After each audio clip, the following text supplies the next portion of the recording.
Tonight's evening was especially quiet and mild. Grace tried to keep her heartbeat down and kept looking around, waiting for him to come. She loved him. She had fallen in love at first sight, for the first time with such force, with a city boy who had come to their village on vacation. Bill was good, reminded her of her favorite movie characters, confident, sarcastic, but how he could look and what he could whisper in her ear. Grace waited for him and remembered the first kiss, her dreams of their future, and now, the first fruit of the future. The spark of the new life she had known this morning.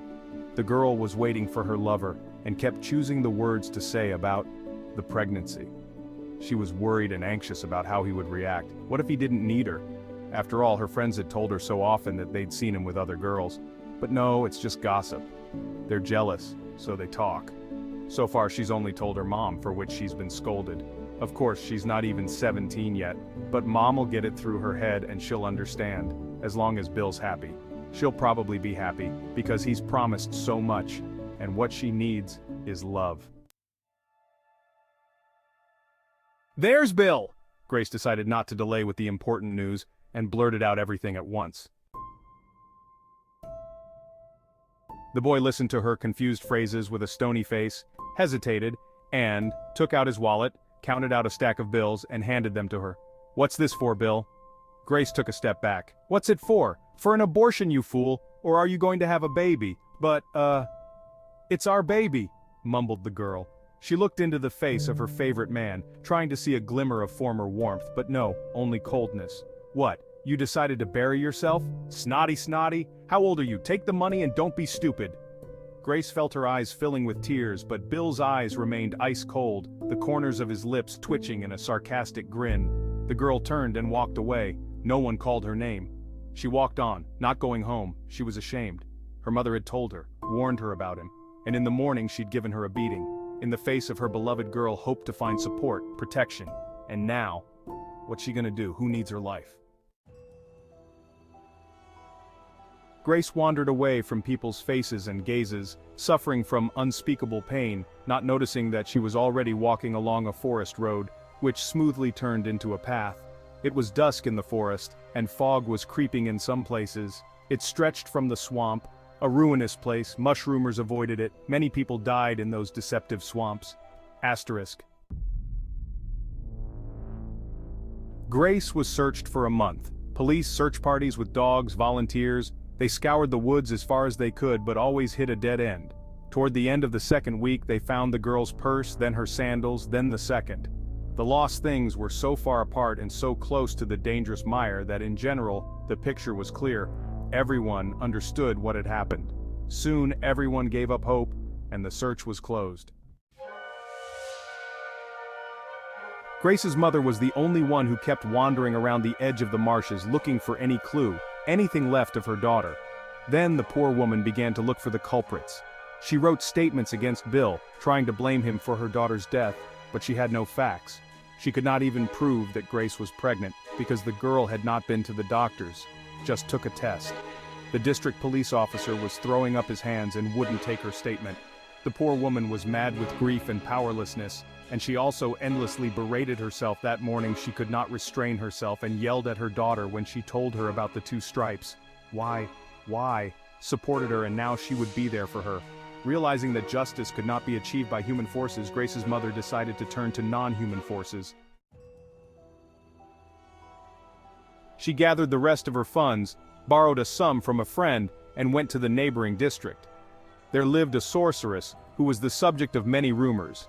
She was greatly feared. They said that she could do anything to anyone, if there was enough money to pay for her work. They also said that she was often visited by such cars and such persons that it was scary to say. The poor mother realized that her request was not a simple and light one. She realized that most likely, all her savings would not be enough to pay for the work, but it was her last hope, and she decided to try. Surprisingly, the sorceress accepted her favorably, and even said the amount was less than what the visitor could scrape together. She listened attentively to the mother, and then told her to be silent. For several minutes the sorceress sat silent and motionless, as if gazing into something through the veil of time and space, and then quietly and slowly said, "She will do it herself. She will take her revenge. She is walking, wandering there among the swamps, unconquered, aching, fierce and dark. I will only give her strength and guide her to her goal. Are you ready? Of course, the woman whispered, stammering. Creepiness, for some reason, gripped her icy fingers. Goosebumps moved the hair on her head, but she decided not to retreat. Be ready, the sorceress repeated. She will be seen, but don't you dare look for her. She'll do what she wants and leave. The mother brought everything the witch had ordered and they performed the ritual. What was there, the woman remembered vaguely, her mind closed in a fog, needing her presence, not her awareness. After paying, she went home to wait. Asterisk. As time passed, the rumors died down in the village. People began to forget about Grace's disappearance. Autumn was approaching, the villagers began to go home. Bill's parents left, taking their beloved son with them. Suddenly, a new rumor. Strange things began to happen. In the woods, especially near the marshes, people began to notice a lonely, wandering figure. According to the description of eyewitnesses, it was a girl, very similar to Grace. Her light dress, her hair, and silhouette. She didn't turn around when shouted at, just disappeared behind the trees. And then a couple of fishermen found her by a forest lake in a deranged state. They took them to the hospital.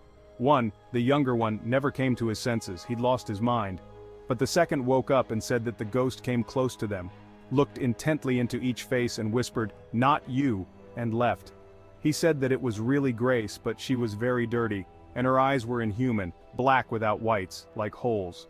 The appearance of a ghost near the sinkholes where so many people had perished was no surprise to anyone, especially Grace. Her disappearance was a tragedy. People talked and began to go even farther away from dangerous places. For mushrooms in that fall, in the forest near the sinks almost no one went. But the wandering silhouette continued to be seen, and she saw the gawkers watching her. She looked carefully, shook her head as if to deny it, and left. Bill smoked slowly. He looked around at the tents and the drunken friends sleeping huddled together the dying fire. Vaguely, through the alcoholic fog, he remembered visiting this camp a year ago. He also remembered his knocked-up girlfriend, Grace or Angela. It didn't matter. Stupid woman. He went to the water and sat on the bank, looking at the solitary lights of the village. Suddenly he heard a rustle, as if someone was treading on the grass. Maybe someone was awake. Not everyone slept in their tents. Some fell asleep drunkenly on the grass. Bill staggered to his feet, looked around, and was even more surprised to see a ragged woman walking among his friends. She was dressed in rags, barefoot, her hair so disheveled it looked as if she had never scratched or washed it. That's the last thing we need. The bum from the village was obviously looking for something to eat. She was looking at the sleeping guys and saying quietly, "Not with you. Hey you, get out of here." Bill was angry and was ready to knock the uninvited guest's teeth out. Suddenly the figure stirred and raised its head. Bill was struck with an electric shock. He recognized the features of last year's girlfriend, despite the fact that she was pale and dirty. But those eyes... What the hell? He squeezed his eyes shut and shook his head. And stunned, the girl was already standing right in front of him, staring intently into his face. "With you!" she moaned. At the same moment, icy and tenacious strong fingers squeezed his throat, irresistibly, fiercely, pulling all his strength, all his life, dragging him into darkness. He cried out desperately, but no one heard his cry. It took a long time to find him. Dad, the local factory manager, got the city police on his heels. The forest was scoured again, up and down. They searched even in the marshes, went as deep as they could physically go. What they could find was one sneaker and some scraps of Bill's jacket. That's it. No more leads, no more clues. Since then, Grace's ghost has never been seen again. Disappeared, just like it appeared, out of nowhere. The story made so much noise that those marshes are still bypassed and the woods are considered cursed.